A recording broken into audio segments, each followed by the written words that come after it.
The giant crystal halls of the Hegemony Council were filled with loud laughter. Ambassador Kextar stood in the middle, showing holographic pictures of Earth's newest warship to all the alien leaders. The ESS Defender floated in the air above. Them, looking like a mess of welded metal plates and makeshift parts stuck together. Kextar's insect-like mouthparts clicked as he laughed. "Look at this great human thread, everyone," he said with a nasty smile. "They actually call this pile of junk a warship." All the alien delegates started laughing even harder. General Vexmoth had to wipe tears from his many bug-like eyes. "Just look at those simple bullet-shooting weapons. What are they going to do? Throw rocks at our ships?" The other aliens kept making fun of the human ship. Some pointed at the rough welding work. Others laughed at the mismatched armor pieces. The ship looked like it was built in someone's garage instead of a proper shipyard. "Their technology is hundreds of years behind ours," said one delegate with purple skin and 4 arms. "My pet could build a better ship than this. The humans must be joking," added another alien with a snake-like head. "This looks more like a garbage truck than a fighting ship." Council leader Zixandra had green scales covering her body. She lifted one clawed hand to make everyone quiet down. "Enough laughing, everyone. This proves what we already knew. The humans are no real threat to our growing empire. We can take over their whole solar system and use it as practice for our new soldiers." The room filled with agreement. The aliens were so sure of themselves. They had conquered dozens of star systems with their advanced energy weapons and powerful shields. Their ships were sleek, beautiful, and deadly. How could these crude humans, with their ugly ship, possibly fight back? Far away in the dark emptiness of space, Captain Kim Tae-ho sat in his command chair on the bridge of the ESS Defender. He had just finished watching the alien transmission that someone had secretly recorded and sent to Earth. His face looked angry as the hologram disappeared from his view screen. The bridge around him was cramped and filled with exposed wires and jury-rigged equipment. Everything looked functional but rough. There were no fancy displays or smooth surfaces like on the alien ships. Instead, there were practical controls that human hands could use even in an emergency. Kim turned to look at his tactical officer, Commander Park Ji-woo. Park was a young man with steady hands and sharp eyes. He had been working on weapon systems since he was a teenager. "Commander Park Ji-woo, what's our current status?" Kim asked in a calm voice, even though inside he was burning with determination. Park quickly checked his instruments and readouts. Green lights showed that all major systems were working properly. "All systems are running perfectly, sir. The Defender might not look pretty, but she's ready for whatever those aliens want to throw at us." Kim nodded slowly. He knew his ship looked rough compared to the sleek alien vessels. The hull was made from several different types of metal welded together. Some parts came from old mining ships, others from decommissioned military vessels.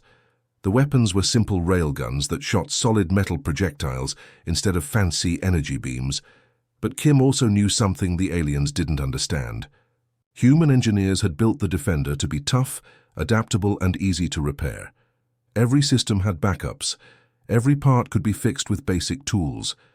The ship was designed by people who knew that in a real fight, the pretty ships often broke. First, the captain looked around at his crew of 48 men and women. They were all volunteers who knew they might not come home, but they also knew they were Earth's only hope against the coming invasion. Kim's hands gripped his chair arms tighter. "Let them laugh," he said quietly.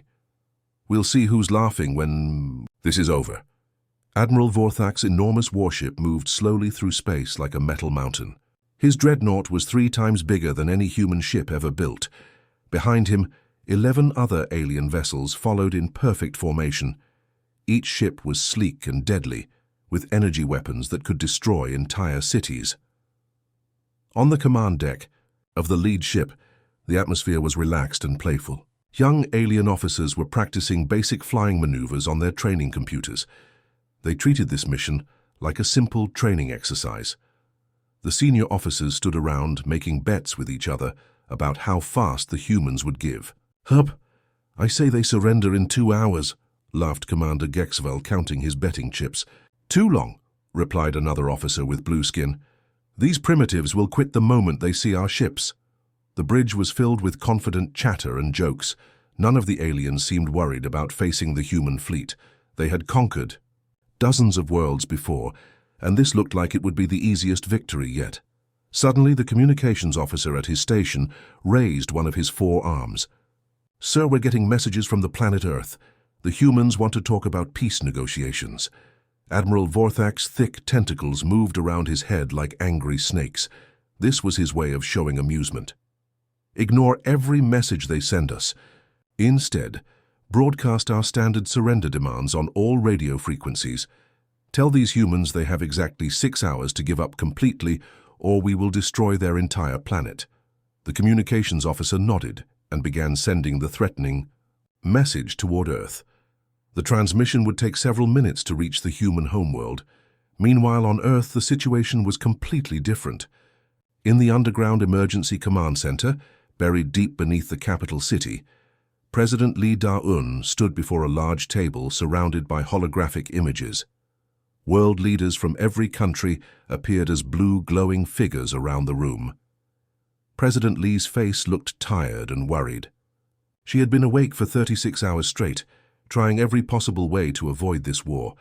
Her advisors had sent dozens of peace messages to the alien fleet, but none had received any response. "Fellow leaders," she began with a heavy voice, "the alien empire has rejected every attempt at diplomatic talks. They refuse to negotiate or even discuss peaceful solutions. Our intelligence reports show their fleet will reach Earth's orbit in 18 hours. The holographic leaders looked scared and helpless.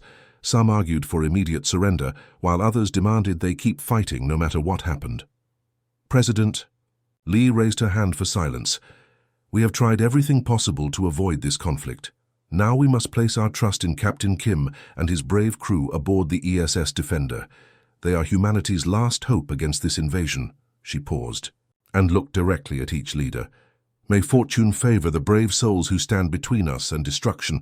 Far away in the cold darkness of space, Captain Kim Tae-ho stood in the cramped briefing room of the ESS Defender. Around him sat 50 volunteers from different countries and backgrounds. Some were experienced military officers. Others were civilian engineers and technicians who had volunteered for this dangerous mission. Kim looked at each face in the room. These people had given up comfortable lives and safety to defend their world. They knew the odds were terrible, but none of them had backed down. "My friends," Kim began in a steady voice, "we all knew this day might come when we signed up for this mission. The aliens think we are weak and primitive. They believe our ship is just a pile of scrap metal." He smiled grimly. "Today, we will show the entire galaxy what human determination and courage can accomplish.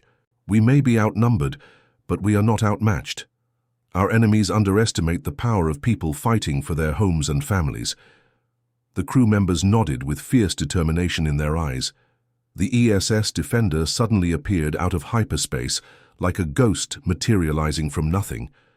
The human ship positioned itself directly in front of the massive alien fleet, blocking their path to Earth.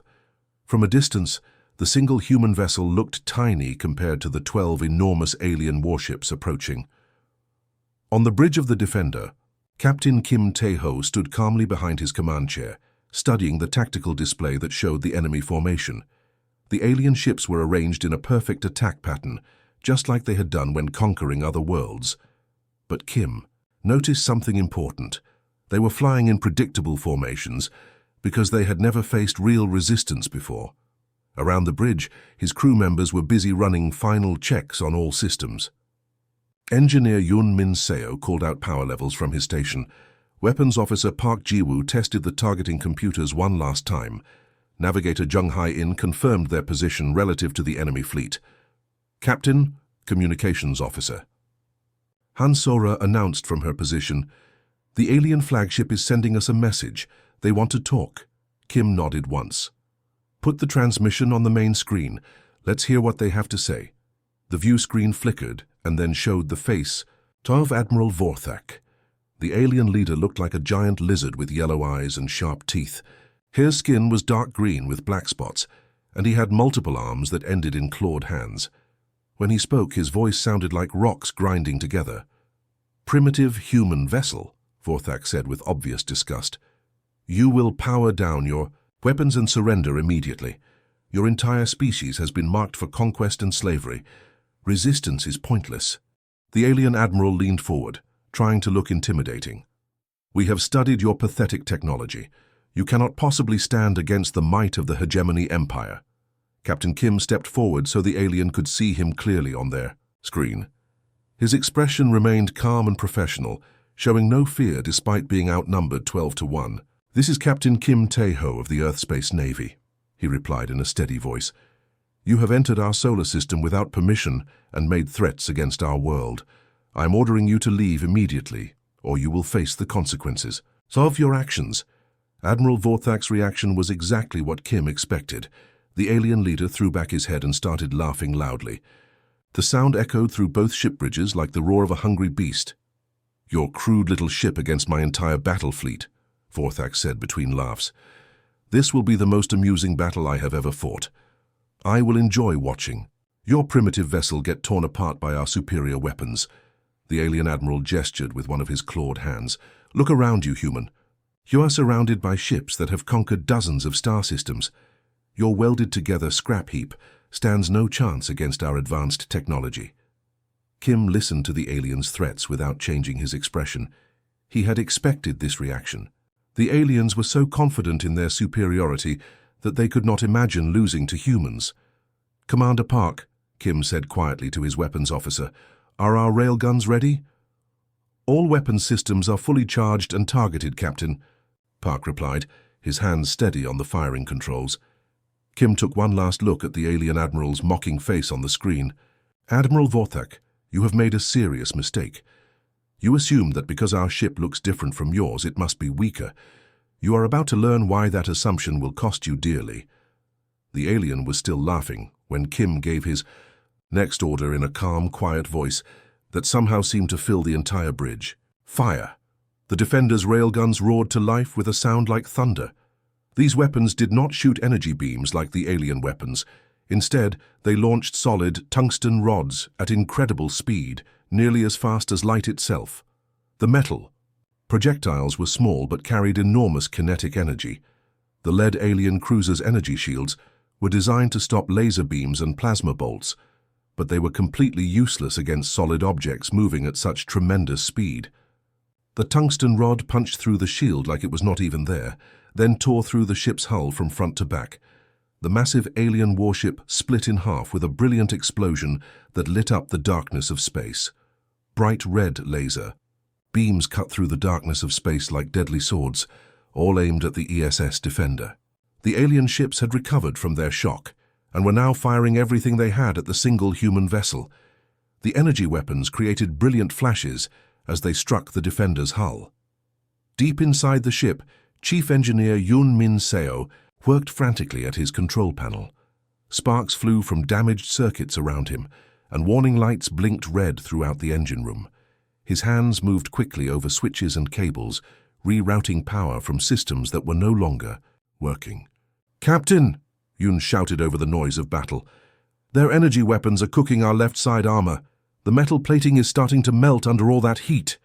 The ship shook violently as another laser blast hit them. Captain Kim gripped his command chair to stay upright while making quick decisions. He could see on his tactical display that the port side of his ship was taking too much damage. "Helm, turn us around so our right side faces the enemy," Kim ordered loudly. "We need to spread the damage around the whole ship." At the weapons station, Park Ji-woo's fingers moved rapidly over his targeting controls, trying to lock onto the alien weapon systems. Suddenly, his main display went black and error messages started appearing. "Sir, our main targeting computer just went down," Park reported with frustration in his voice. "I can't get a lock on their weapons." Kim did not hesitate for even a second. "Then we aim the old-fashioned way with our eyes and experience. Helm, swing us around, engineering. I need more power to the engines right now." "I'm already working on it," Yoon called back from the engine room. His hands were flying over jury-rigged connections and backup systems. "I'm taking power from life support and pumping it into the thrusters. We might get a little less oxygen, but we'll move faster." The Defender began to spin and twist through space in ways that looked almost impossible. The ship moved like a skilled dancer, turning and rolling in patterns that seemed random but were actually carefully planned. The alien gunners had been trained to fight ships that moved in straight lines and predictable patterns. They had never seen anything like this. "What are they doing?" one alien weapons officer asked his commander in confusion. "Their ship is moving in circles." The alien computers tried to predict where the human ship would be next, but every calculation was wrong. Just when they thought they had the defender lined up for a killing shot, the human ship would suddenly spin in a different direction. Meanwhile, Park Ji-woo was using manual targeting, looking through his scope and calculating distances by eye. This was something human pilots had been doing for hundreds of years, long before computers existed.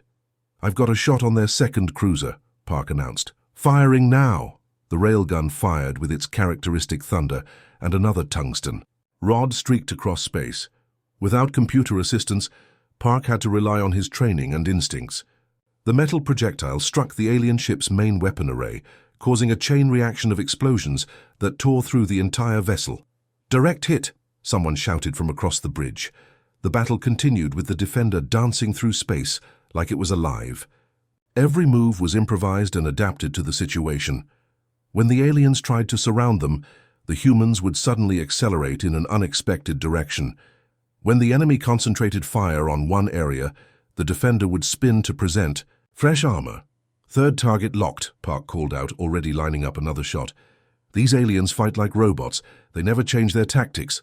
Another railgun blast found its mark, punching through the shields and hull of a third alien warship. The enemy vessel exploded in a ball of fire that lit up the surrounding space. Admiral Vorthak stood on his bridge, watching his fleet get destroyed by a single human ship. His clawed hands gripped his command chair as he tried to understand what was happening. "How is this possible?" he growled at his officers. "One primitive ship is defeating our entire battle group." His tactical officer looked terrified.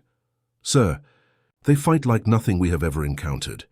They adapt faster than our computers can calculate responses." The admiral watched in growing horror as his simple training exercise turned into a complete disaster.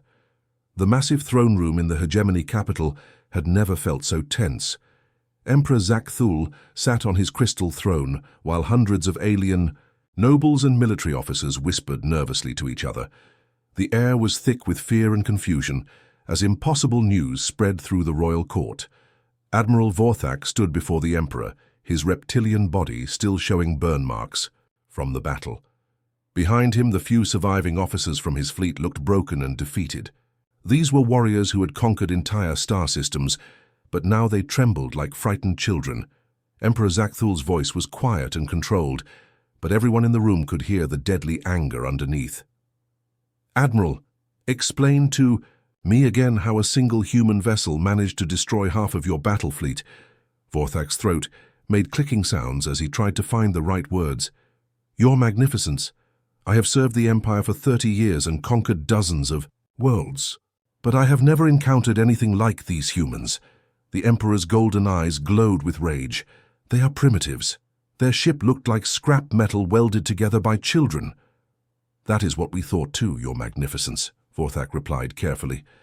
"But their technology works in ways our computers cannot predict. They adapt and change their tactics faster than our systems can calculate responses. Every time we thought we understood their strategy, they did something completely unexpected." The court erupted in angry voices. Some nobles shouted that this was impossible. Others demanded that Vorthak be executed for cowardice. The emperor raised one clawed hand for silence. Court Admiral Lex Marina stepped forward from the crowd. She was known throughout the Empire as one of their most ruthless commanders. Her red skin was covered in battle scars, and her forearms each held a different weapon.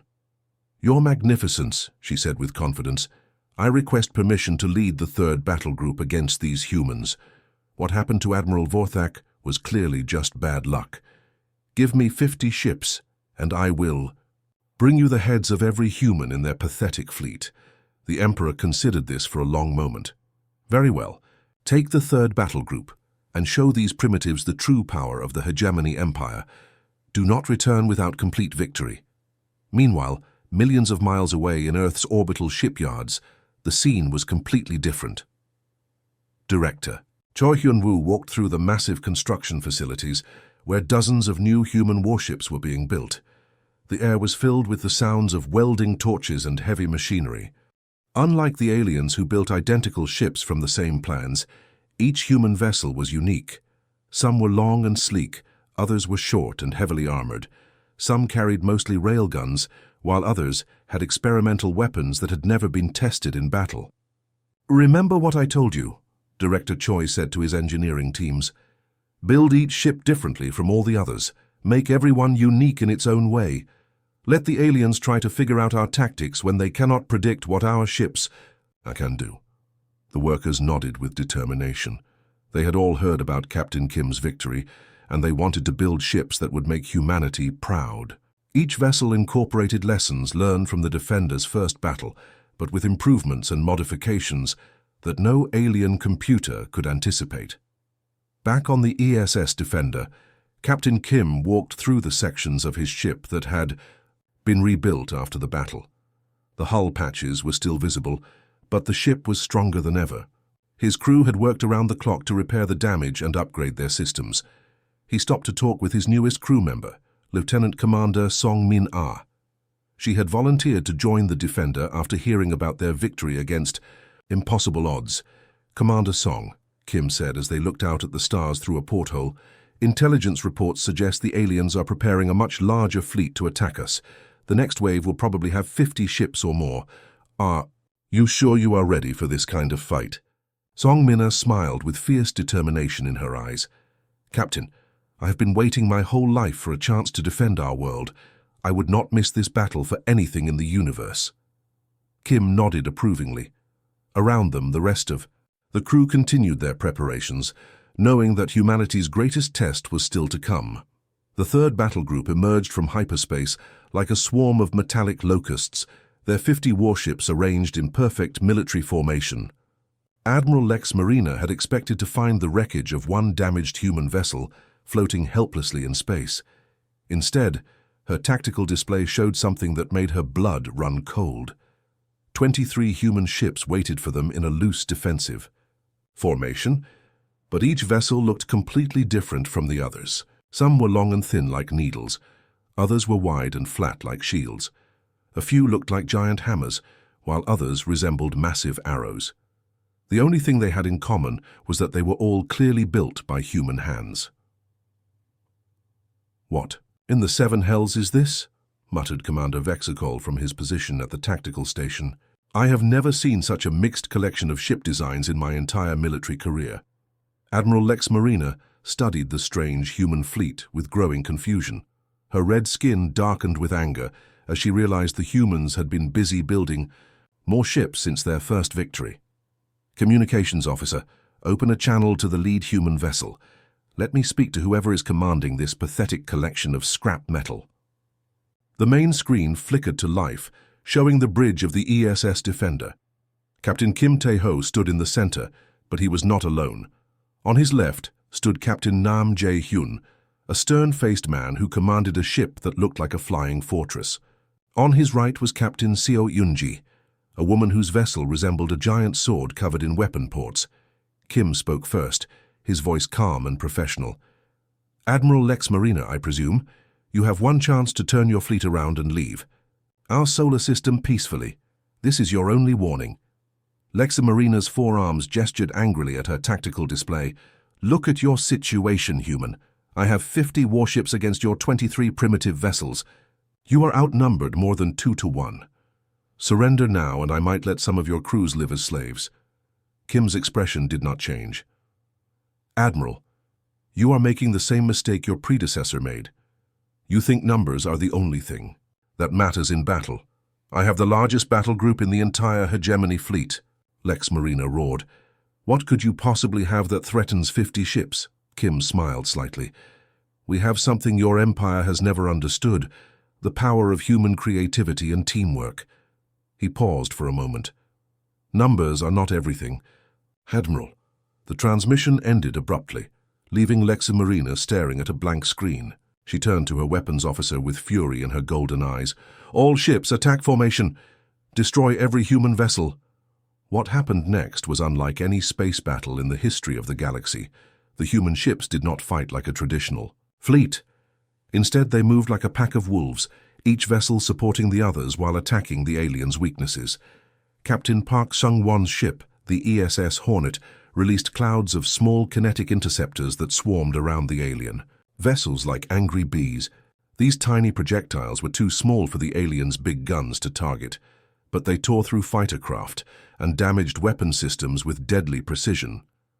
Captain Oh Min-jun commanded the ESS Cutter, a ship that looked like it had been built in a mining colony. His vessel mounted modified industrial lasers that were originally designed to cut through asteroid rock. These weapons sliced through alien armor plating like it was made of paper. The human fleet fought with tactics that seemed to change every few minutes.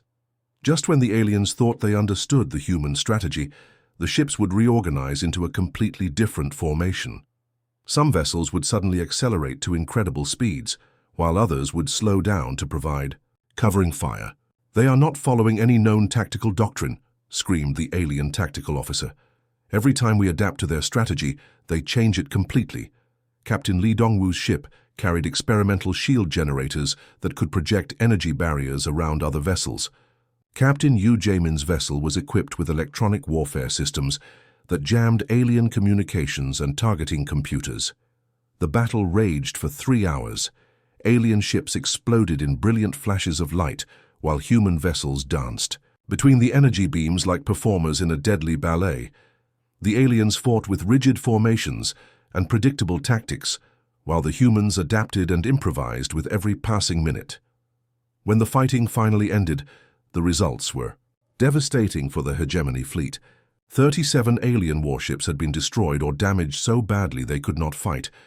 The human fleet had lost only 2 vessels, the ESS Courage and the ESS Defiance, but their crews had died as heroes, taking down 5 enemy ships in their final moments. Admiral Lex Marina sat in her command chair, staring at the tactical display in complete shock. Her unstoppable battle group had been crushed by a smaller force of primitive humans. The news of humanity's second impossible victory traveled faster than light across the galaxy. In every corner of hegemony space, alien species who had been slaves for generations suddenly began to whisper about hope. The mighty empire that had seemed unbeatable was showing cracks in its foundation. On the rocky world of Kethara, deep underground in a network of hidden caves, Resistance leader Yixmol gathered his most trusted followers. The cave walls were lit by small glowing crystals, and the air was thick with the smell of fear and excitement. For 20 years, Yixmol had led a secret rebellion against their hegemony overlords, but they had never dared to dream of real victory. "Brothers and sisters," Yixmol whispered to the group of 40 rebels crowded around him, "the impossible has happened not once, but twice. The humans have proven that the hegemony fleet can be defeated." An older female rebel named Zara Thi raised her webbed hand. "But Yixmol, how can we be sure these reports are true? The humans are just one small species on the edge of the galaxy." Yixmol pulled out a small communication device that was hidden inside a fake rock. "I have been in contact with resistance cells on 12 different worlds. They all tell the same story. Human ships have destroyed over 80 hegemony warships in 2 battles. The Empire's invincible fleet is not so invincible after all." The cave erupted in excited whispers. For the first time in decades, these oppressed beings could imagine a future without alien masters. Similar secret meetings were happening on dozens of worlds across the galaxy. The bird-like people of Nexus 7 began sabotaging mining equipment. The underwater cities of Aquatica Prime started refusing to send tribute to the Emperor. The desert warriors of Sandros began attacking hegemony supply convoys. In his crystal palace on the Imperial capital world, Emperor Zakthul paced back and forth in his private chambers. His golden robes swept behind him as he moved, and his normally calm expression showed cracks of worry and rage. His personal aide, a nervous creature with purple skin and too many eyes, approached with a data tablet. "Your Magnificence," the aide said with a trembling voice. "The latest stability. Reports from across the Empire." Zakthul snatched the tablet and read quickly. His face grew darker with each line. 17 worlds now in open rebellion? This is impossible. My empire has been stable for 300 years. "Yes, Your Magnificence," the aide replied carefully. But our intelligence networks report that humans have been spotted providing weapons and tactical support to at least 3 different resistance movements. They are actively encouraging rebellion against your rule." The Emperor crushed the data tablet in his clawed hands. "These primitive humans dare to interfere with my empire. They will pay for this insult with their lives." Meanwhile, millions of light years away on Earth, the situation was completely different. In the underground war room buried beneath the capital city, Admiral Kwon Do-hyun stood before a massive holographic star map. Red dots marked hegemony, military installations, while blue dots showed the locations of human allies and resistance movements. Around the Admiral, his staff officers studied intelligence reports and battle plans. The room buzzed with quiet activity as humanity prepared for the next phase of their war against the Empire. "Gentlemen and ladies," Admiral Kwon said to his assembled officers, "our victories have given us a strategic advantage, but we cannot rest. The Empire will send even larger fleets against us if we wait too long." He pointed to a cluster of red dots on the star map. "Our next target should be the shipyards at Vex Prime. This is where the hegemony builds most of their heavy warships. If we can destroy their construction facilities, we can prevent them from replacing the ships we have destroyed." Captain Kim Tae-ho, who had been studying the tactical data, looked up from his tablet. "Admiral, that target is deep inside enemy territory. It will be the most dangerous mission we have attempted so far." Admiral Kwon nodded seriously. "I know the risks, Captain. Can the Defender handle a deep strike mission behind enemy lines?" Kim's expression was calm but determined. "My crew has been through 2 impossible battles already, sir. We are ready for whatever comes next. We will show the galaxy what human determination and courage can accomplish." From across the room, Lieutenant Colonel Bae So-young stepped forward. She now commanded the ESS Retribution, one of the newer ships built after the Defender's first victory. "Admiral, I request permission to accompany Captain Kim on this mission. It is time we took this fight directly to their home territory and showed them that nowhere in their empire is safe from human justice." The Admiral smiled grimly. "Permission granted, Colonel. Let's give the Emperor something to really worry about." The once magnificent throne room of Emperor Zakthul looked like a ghost town. The massive crystal chamber that used to hold hundreds of alien nobles and military officers now stood mostly empty. Golden statues that had celebrated the empires, victories were covered in dust, and many of the decorative banners had been torn down by fleeing courtiers. Emperor Zakthul sat alone on his crystal throne, looking older and more desperate than he had in centuries. His golden robes were wrinkled and stained, and his usually perfect appearance showed signs of stress and sleepless nights. Around him, only a few loyal guards remained, their weapons ready, but their eyes showing doubt. The Emperor's last surviving. Admiral, a battle-scarred veteran named Kexval, approached the throne with careful steps. His armor was dented from recent battles, and his expression was filled with exhaustion. "Your Magnificence," Admiral Kexval said in a tired voice, "I have received new communications from the human fleet. They are willing to discuss peace terms." Zakthul's golden eyes flashed with anger. "Peace terms? They dare to offer me terms?" "Yes, Your Magnificence," the Admiral replied carefully. "The humans say they do not want to destroy our people. They only demand the complete dissolution of the hegemony empire and freedom for all the worlds we have conquered." The Emperor stood up from his throne, his clawed hands gripping the crystal armrests so tightly they began to crack. "Never! I have ruled this galaxy for 300 years. I will not surrender my empire to a bunch of primitive humans." Admiral Kexval took a step back, but continued speaking. "Sire, we have lost over 200 warships. Half our territories are in open rebellion. Our remaining fleets are scattered and demoralized. Perhaps it would be wise to consider—" "Silence!" Zakthul roared, his voice echoing through the empty throne room. "I will face these humans myself in single combat. Prepare the Dominator for battle. If I am to fall, I will fall fighting like a true warrior." Meanwhile, in the smoking ruins of what used to be the hegemony's largest shipyard at Vex Prime, Captain Kim Tae-ho stood on the rebuilt bridge of the ESS Defender. The human strike force had successfully destroyed the massive construction facilities, but the battle had been costly.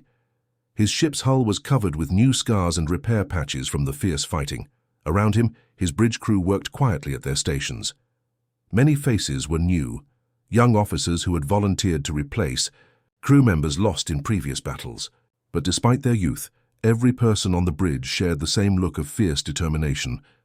Navigator Jung Hai-in suddenly looked up from her instruments with wide eyes. "Captain, I am detecting a massive energy signature approaching our position. It is much larger than anything we have encountered before." Captain Kim moved to stand behind her station, studying the readings on her screen. "Can you identify the source?" Jung's hands moved quickly over her controls as she gathered more data. "Sir, based on the size and energy output, I believe it is the Emperor's personal flagship, the Dominator. Intelligence reports say it is 3 times the size of any ship we have fought so far."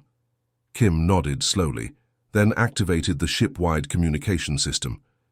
His voice carried to every human vessel in the fleet through their radio channels. "All ships, this is Captain Kim speaking.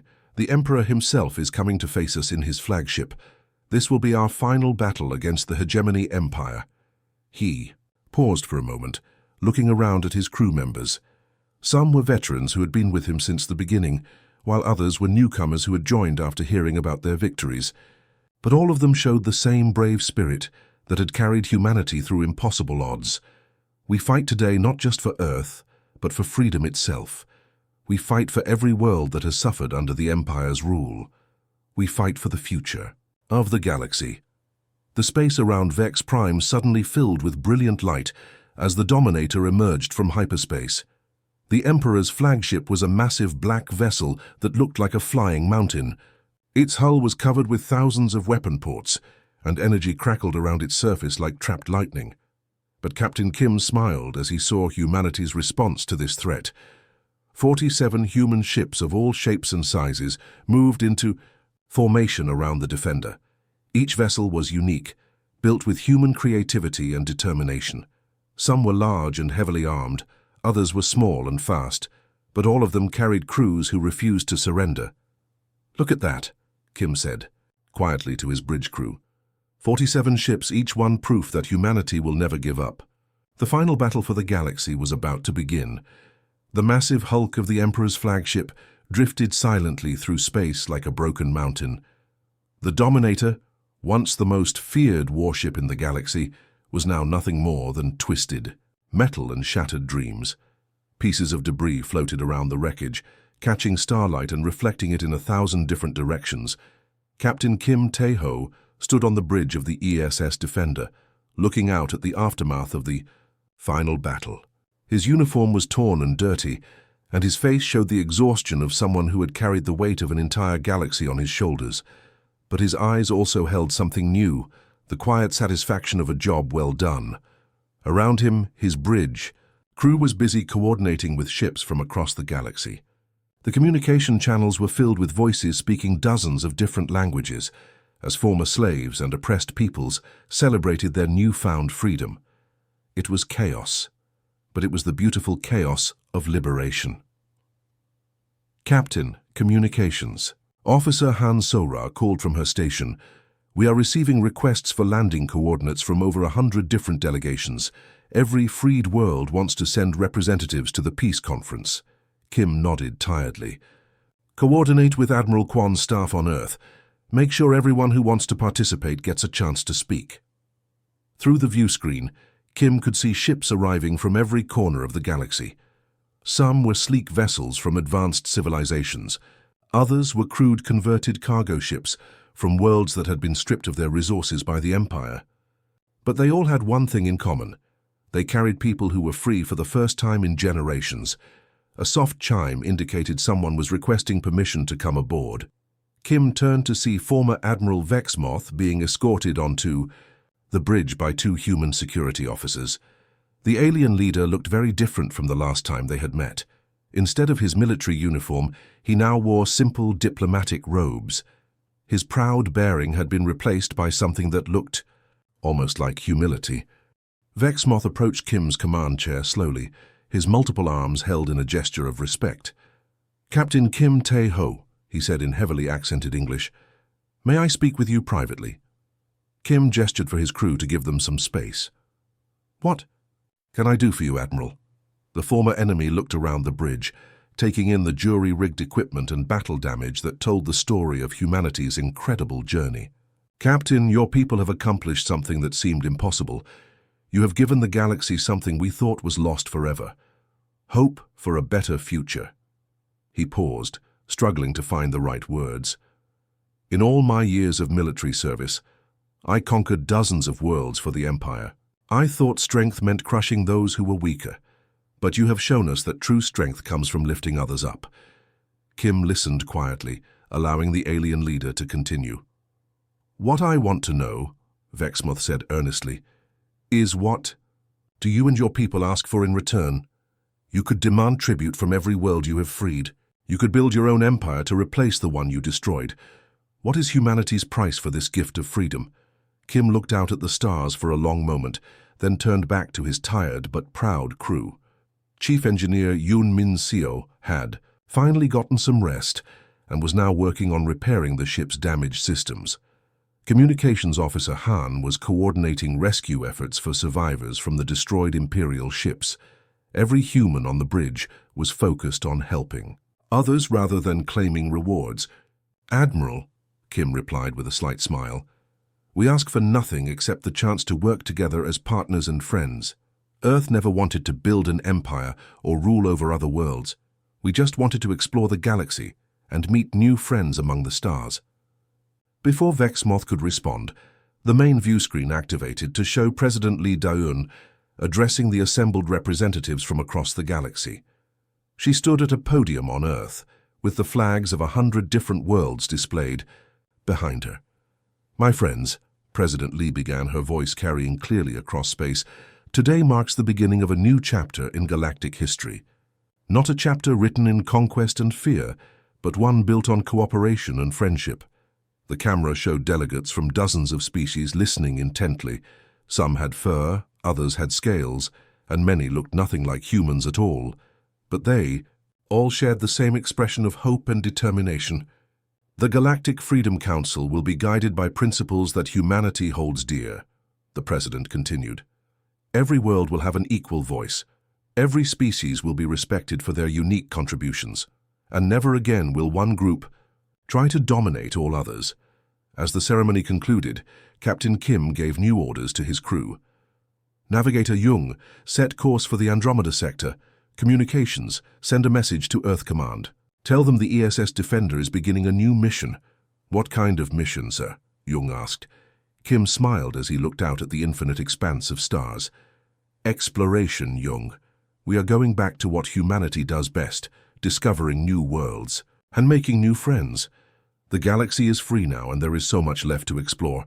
The ESS Defender turned toward distant stars, no longer a warship, but an ambassador of hope, carrying humanity's dream of friendship to the farthest reaches of space.